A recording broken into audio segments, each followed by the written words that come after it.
Seymour Hoffman. It's Tom Murphy sitting with his feet up on an office desk smoking a cigar. And Michael O'Donoghue as himself sitting on a chair opposite the office desk. O'Donoghue begins to smoke and says, "Thank you for seeing me, Mr. Murphy." Hoffman, "Where's Coe? Where's George Coe? Okay, I thought he was running your union." O'Donoghue, "I'm here in his stead." Hoffman, "Okay, so what do I have to do to get this thing moving again, okay? Is it that I'm not saying rest in peace enough, okay? All of you, feel free to rest peacefully, okay, while you're dead, okay? I have no objection, okay? Just have it be a standing order that I'm hoping you all rest in peace." O'Donoghue, "It's not that."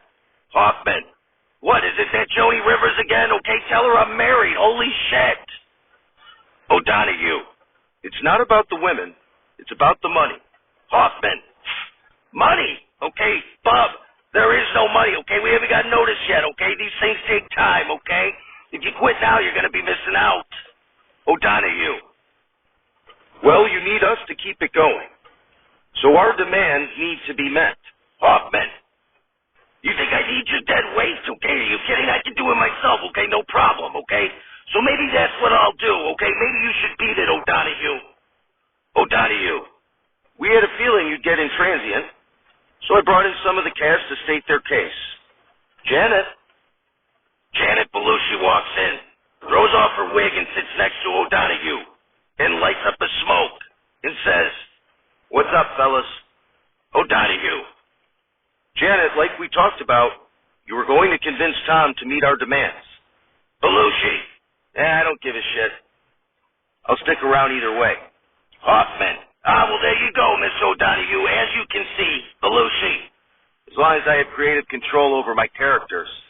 Hoffman, "Well, we can look into that. Sure, why not, okay? I don't see why you can't have more of a voice, okay, especially with these writers threatening to leave, okay?" George Carlin storms in while smoking and says, "I'm not staying long because I got places to be. But if you don't buy a shitload of merchandise at GeorgeCarlin.com, GeorgeCarlin.com, where you can find videos, books, and official Carlin merchandise. It's fun for the whole family. At GeorgeCarlin.com. Hoffman, "George, buddy." Carlin, "I'm not your buddy guy." Hoffman, "Oh, that's a good idea, buddy guy. Okay, I'll have to see if he'll come on as a musical guest." O'Donoghue, "We've been trying to book him. Turns out he's still alive." Carlin, "If you ever get any money from this thing, and you don't buy every fucking thing at GeorgeCarlin.com, we're going to have problems." As Carlin storms out, Crystal Farley enters and sits in the third chair opposite Hoffman. Farley begins to smoke and says, "I don't care about the money, but you have to get Patrick more airtime." Hoffman, "Honey, I can't just have this whole thing be you and Patrick Swayze fucking, okay? It's going to turn into a porno flick or something." Farley, "Patrick and I are more than just mere pieces of meat. Patrick has range." Hoffman, "Speaking of range, Willie Mays, okay? I'll have to reach out, okay? Don't tell me he's still alive." O'Donoghue, "Yep, we've tried booking him too." Hoffman, Geez, well, okay, Crystal. I'll try to get Swayze involved more, okay? I promise, okay?" Norm MacDonald walks in with no chair remaining, stands, and says, "My word, what's with all the smoke?" Belushi, "You want one?" Norm, "Sure." Hoffman, "Okay, Storm and Norman, okay, what do you have to say about all this, huh? What's going on with you?" MacDonald, "About what?" O'Donoghue, "I told you. We're going to be talking to Tom into meeting our demands." MacDonald, "Well, I'll do whatever Tom wants to do, as long as he says rest in peace." Hoffman, "Holy shit, Norm, okay, rest in peace, Jesus, okay? Anyway, Michael, you don't have the horses, okay, so why don't you just come back to the show, okay, end the strike, and when there's money, we can talk then." Brittany Murphy walks in smoking a cigarette. O'Donoghue, "Well, Brittany, what do you think? Should we get back to work?" Murphy, "As long as I get to say, live from Tom's phone, we're not alive."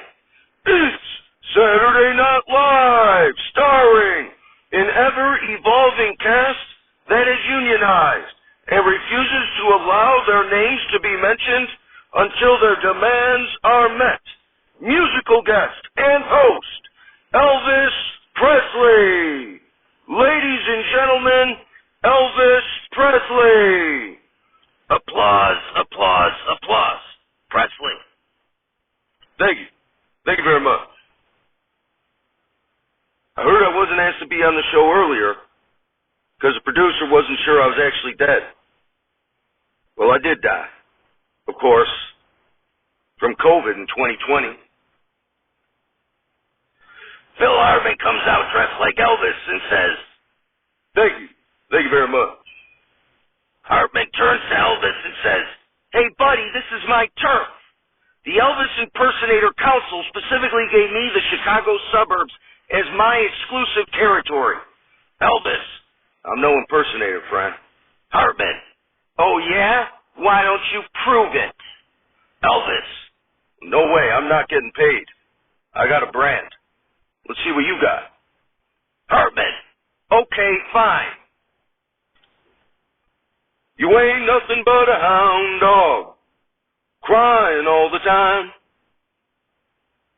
You ain't nothing but a hound dog, crying all the time. Well, you ain't never gonna love it, and you ain't no friend of mine." Applause, applause, applause. Presley, "Well, I'll be, stranger. If you can do it, certainly I can." Gilda Radner and Jan Hooks come out dressed as Elvis impersonators.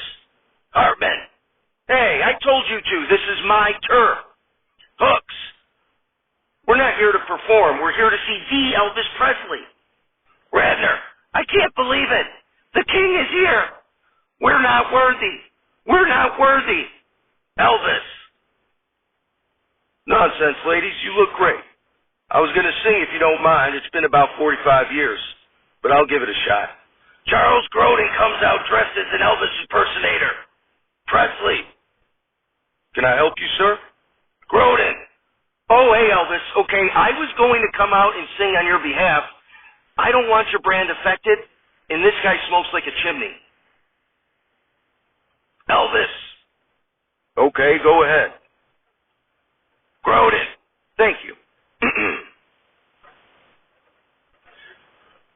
Wise men say only fools rush in, but I can't help falling in love with you. Applause, applause, applause. Grodin, "What'd you think?" Elvis, "Well, it was okay. There's a lot of Elvis impersonators out there, buddy.